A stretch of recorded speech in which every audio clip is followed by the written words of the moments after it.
Hey guys, how's it going? Welcome back. It's episode 31 of Rise of the Phoenix. My name's Dave, DLC Dave, and here we are. We're at the Gillingham game, the Checkatrade Trophy, the second game in that tournament away at Gillingham. And yeah, it's been decent since that last game you saw us. The very disappointing 1-0 defeat to Fleetwood, where we ended up being reduced to 9 men and conceded a 88-minute winner for Joe Nuttall, as it was. We've played 5 games, as you can see on the screen now. We have won 4 and drawn 1. Now, after that game, we had a very tricky 3 games really. Those 3 games that after that we scraped through really, scraped 7 points out of them. Could have easily been very different.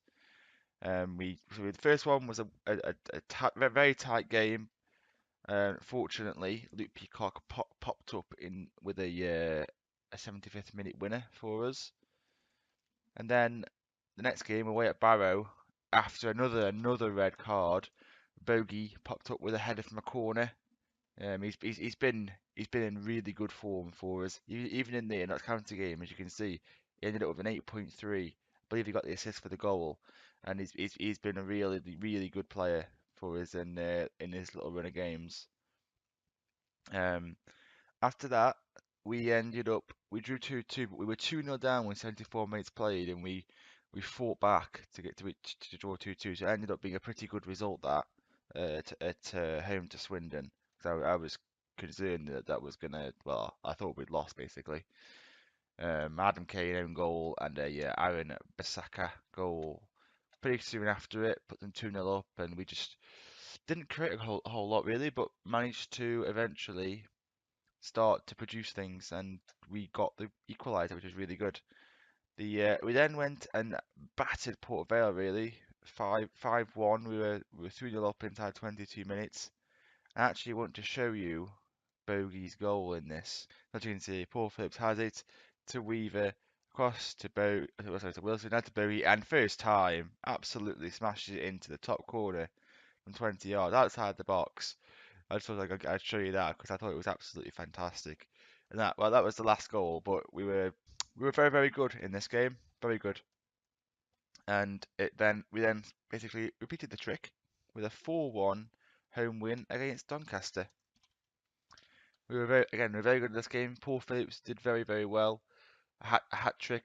Also goal for Luke Peacock. Again, we were 3-0 up inside 11 minutes. Again, it's something that we did quite a lot last year.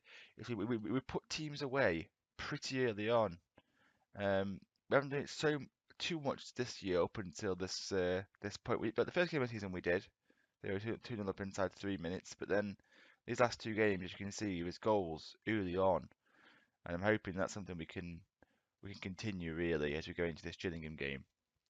So I'm gonna go into the game now. I'll show you the team before we go into it. It's going to be Bradford in goal and play Matthew Green at right back. I'm giving Hutchins a rest. You can see the team is pretty tired. Big runs of games, and I'm trying to rotate where I can. And this is a tournament in which I wouldn't be absolutely gutted if we didn't progress. It's just another competition really. But Matthew Green is playing at right back. Jimmy Gale has come into centre back to replace Matthew Johnson, who is a little low on condition. But he'll play with Dennison and Espinoza. Bogey and Peacock will play, and then we are welcoming back Nathan Smith. It's his first game back after his injury, and hopefully it's a good time for him to get some sharpness up. Hopefully he can then hit the ground running when we go into the league. And Alan Skinner will play up top. Do that. We're going to do the team tour. We're going to try to pick up where they left off because we have been doing some pretty good performances in the last couple of games. And yeah, I'm hopeful. Gillingham are a pretty middle of the road League One team, but obviously they're still a League One team. They're still a league above us, and well, that's not gone as planned. Let's bring on Adam Kane for Nathan Smith. There's no point taking a risk. I mean, it's only a strained wrist, but it's one of those that it could end up being a little bit an awful shot. Wow. You know, you could end up damaging it further. It's only the first minute of the game. It's a big shame for him.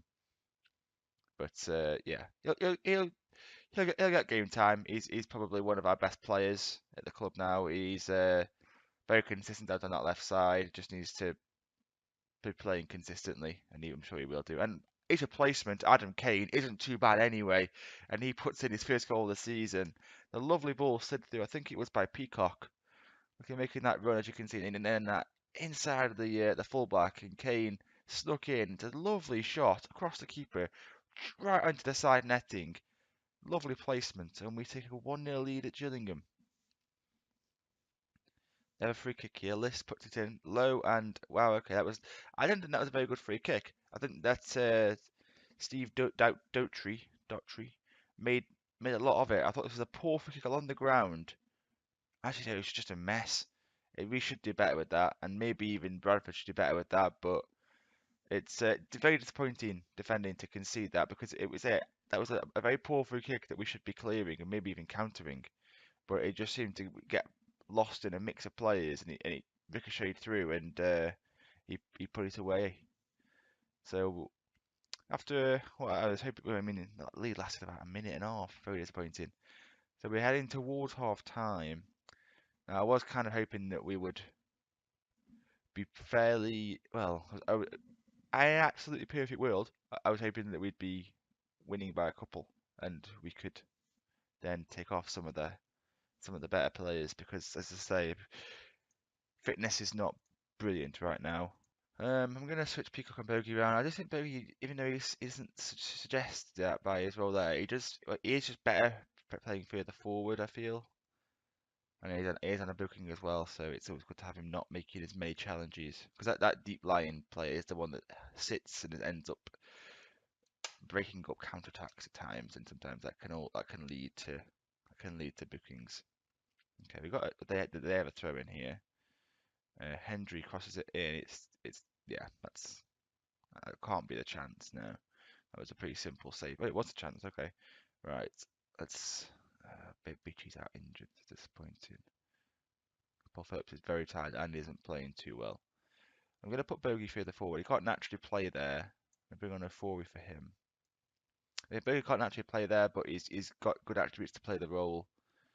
So he's going to come in at that position. And I'm also going to bring on Josh Hutchins for... No, I'm not. He's kicking is too low. I'm going to leave it at that. I've been caught out before with making three subs. 20 minutes to go. I mean, a draw isn't bad. I'm pretty sure it's just a draw. It doesn't go to extra time or anything, which is not what we'd need anyway. Oh, we hit the post there. I think it hit the post, or did we? Oh, it blocked or saved on the line. It's disappointing. That fell perfectly for Alan Skinner on his left foot. The net should be bursting there, really. They have the chance here, though. Wright has it, switches it to Osadibi. He crosses it in, and he hits the post for sure. That probably should have been a goal. Corner, it's all happening now. Both teams going for it. Green puts it in, and it falls to Jay Weaver, who smashes it into the back of the net. I think he hit a defender on the line, but the initial cross was clear. Green just slammed it back in, and again. Wow, that could be one of the luckiest goals we've ever scored. The clearance came off Green and the cross. Weaver then just stole in. Don't lose. Go on, Jay. Go on, son. Put the ball across. Beautiful. And wow. How has this game only had 3 goals in it? Both teams probably should have scored more. I mean, that dropped perfectly for Bogey, about 3 yards out. But it looks like we're going to come away from home to a League One team with a 2-1 win. Very, very pleasing. And we do. 2-1 victory away at Gillingham. Very good performance. I did leave a couple of players out, like Josh Hutchins and Matthew Johnson, who are first choice players in that defence, and we did very well. We still have to play Tottenham on 23, which I assume will be a very, very difficult game. I'm not sure. I've never been to Checkatrade Trophy before in FM, so I don't know how seriously the at the Premier League academies take it. I don't know if they add in any actual first team players or what, so that's to be something different for me. Well, I mean, the next game isn't for 11 days. That's actually really good because it means that players are going to have some time to recuperate. So we're going to leave it to the physio, and he'll be back. He'll play again for it at some stage in his career, I'm sure. But yeah, it's been a pretty. I'm pleased with how it's going so far. Games are are tight on the whole. Sometimes we are putting teams away early, but if we don't, then it becomes a case of can we break teams down often. And all the results that you will have seen lead us to be top of the league, only by 2 points above Accrington. But we are 6 points clear of that of the playoff places. So we're fairly secure in the automatic promotion places, and hopefully we can continue that. Alan Skinner is playing very, very well. Hasn't played a whole. Well, he's been quite. Yeah, he's played 9 games, and he's scored 7 goals, 5 assists, and you can't argue with that as a record for your striker. So yeah, I'm very pleased. Players need a rest. I need a rest. Jesus. Yeah. If you have enjoyed today's episode, guys, please leave a like, subscribe to the channel if you want to see more.